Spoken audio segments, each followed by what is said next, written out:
துதிக்காவிட்டால் என்ன ஆகும் தெரியுமா? If you never pray that God, what will happen? சத்துரு நம்மை மேற்கொண்டு விடுவான். The devil will overpower us.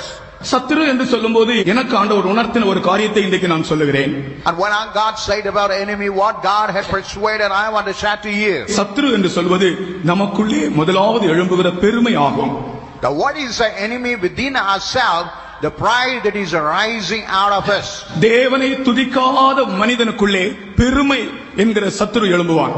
The people who ever never praise God, the pride, that enemy primarily will rise from his heart. அப்படித்தான் தேவனை துதிக்காமல் பெருமையினாலே பைத்தியக்காரனாய் மாறினான் Nebuchadnezzar என்கிற ராஜா.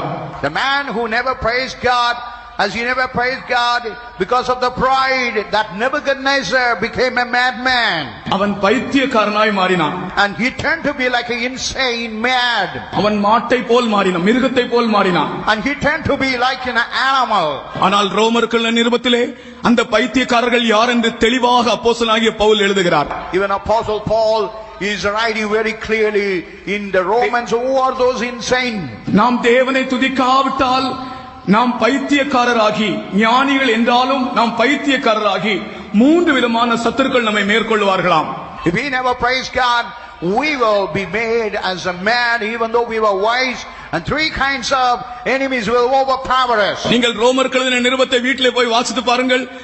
அவர்கள் ஞானிகள் என்று சொல்லியும் பைத்தியக்காரராகி, அந்த நேபுகாத்நேச்சரை போல பைத்தியக்காரராகி மூன்று விதமான சத்துருக்களை பற்றி அங்கு சொல்லப்பட்டிருக்கிறது. இன்னும் அதிகமான சத்துருக்களை பற்றியும் சொல்லப்பட்டிருக்கிறது. முதலாவது அசுத்தம், இரண்டாவது இழிவான இச்சைகள், மூன்றாவது கேடான சிந்தைகள். இப்படி பல சத்துருக்கள் வந்து அந்த மனிதனுடைய வாழ்க்கையை நிர்மூலமாக்கி விடுவார்களாம். The first is the filth and the lust, even the evil imagination. All the three enemies will come in a man, and it will make him to be corrupted. Nebuchadnezzar பெருமையினால் பைத்தியக்காரனாய் மாறினான்.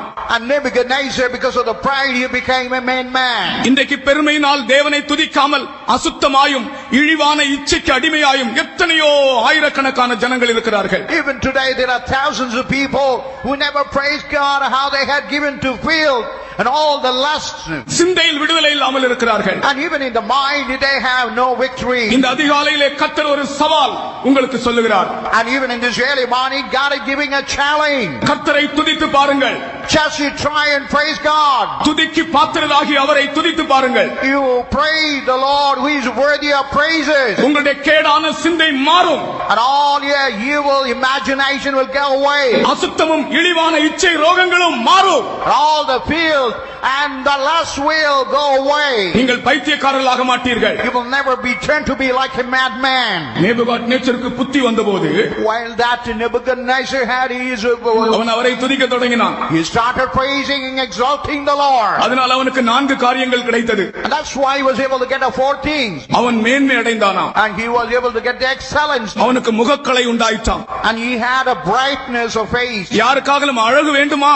ஆண்டவரை துதித்து பாருங்கள், முகக்கலை உண்டாகும் என்று வாசிக்கிறோம். And if you want a brightness of face, you try and praise your God. கர்த்தருக்கு ஸ்தோத்திரம். Praise to the holy name. அது மட்டுமல்ல, அவனை கைவிட்டவர்கள், அவனை வெறுத்தவர்கள் எல்லாரும் அவனிடத்தில் வந்து சேர்ந்தார்கள். And whoever abandoned and whoever hated him all came to him. இந்த தேவனை இன்றைக்கு நீ துதித்து பார். உன்னை வெறுத்தவர்கள், உன்னை கைவிட்டவர்கள் அனைவரும் திரும்ப உன்னிடத்தில் வருவார்கள். If you praise God, and whoever hated you, whoever abandoned you, all will come to you. அது மட்டுமல்ல, அவனுக்கு ராஜ்யமும் கிடைத்தது. Not only that, he was able to get back his kingdom. நாம் எல்லாரும் தேவனை துதிப்போமாக. Let's all praise our God. துதிக்கும் போது நான் சொல்லுகிறேன், உங்களுடைய முழங்கால் நின்று துதியுங்கள். And while you praise God, I want to tell you, please stand on it. முழு பலத்தோடு துதியுங்கள். And with all the strength, you praise that God. துதிக்கு பாத்திரராகிய தேவனை நான் துதிப்போம். Let's praise the Lord who is worthy to be praised. அப்பொழுது சகல சத்துருக்களில் இருந்தும் கர்த்தர் நம்மை விடுவிப்பார். And the Lord God will deliver us from all kinds of enemies. நீ இழந்து போன மேன்மை உனக்கு கிடைக்கும். Whatever the excellence you lost, you are going to get back. உன்னுடைய முகக்கலை உனக்கு உண்டாகும். And you will get back the brightness of your face. உன்னை வெறுத்தவர்கள் எல்லாரும் உன்னை தேடி வருவார்கள். Whoever hated, they will come in search of you.